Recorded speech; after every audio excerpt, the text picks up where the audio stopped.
Enforcement directorate খুব পুরনো একটা ডিরেক্টরেট, কেন্দ্রীয় সরকারের অর্থ মন্ত্রকে। তারা তাদের আইন অনুযায়ী অনুসন্ধান করছেন, তাতে এত বাধা দিচ্ছেন কেন এরা? গরিব মানুষের টাকা নিয়েছেন একটি প্রতারক সংস্থা।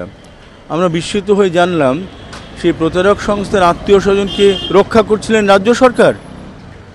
যারা সাধারণ মানুষকে ঠকিয়েছেন তাদের রক্ষা করছেন, সাধারণ মানুষকে রক্ষা করার বদলে। এটা মানুষকে বলবো না, নির্বাচন বা নির্বাচন ছাড়া এটা অবশ্যই বলবো আমরা। নতুন সরকার এসেছেন, এই বর্তমানে যারা আছেন তারা তো কিচ্ছু করলেন না। কেন্দ্রীয় সরকার বারবার বলছেন ব্যাংকের যেগুলো, ব্যাংকের সঙ্গে যে কমিটি, অর্থ দপ্তরকে পদক্ষেপ নিতে কেন নিলেন না? কোনো পদক্ষেপ নেননি কেন? আমরা এই কাজগুলো করেছি, ওরা কি করেছেন?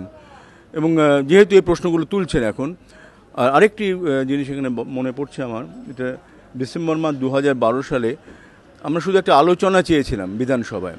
বিরোধী দলের নেতা ডক্টর সূর্যকান্ত মিশ্র 8 ঘন্টা শুধু আলোচনা, এই সারদা গোষ্ঠী নিয়ে আলোচনা তো দেয়াই হয়নি। যারা আলোচনা চেয়েছিলেন সে মাননীয় বিধায়ক বিধায়িকা, তাদের নিগ্রহ করে। কেন নিগ্রহ করলেন? এত ভয় কিসের? এবং তারপরে যখন ধরা পড়ে গেলেন তখন একটা অনুসন্ধান কমিটি করে রাজ্যের বাজেটের টাকা, সম্পত্তিগুলো বিক্রি করে করা হচ্ছিল, বাজেটের শাখা নিয়ে একটা অংশকে দেওয়ার চেষ্টা করছে। এটা কী আইনে করছেন আমরা জিজ্ঞেস করি, কোনো উত্তর নেই।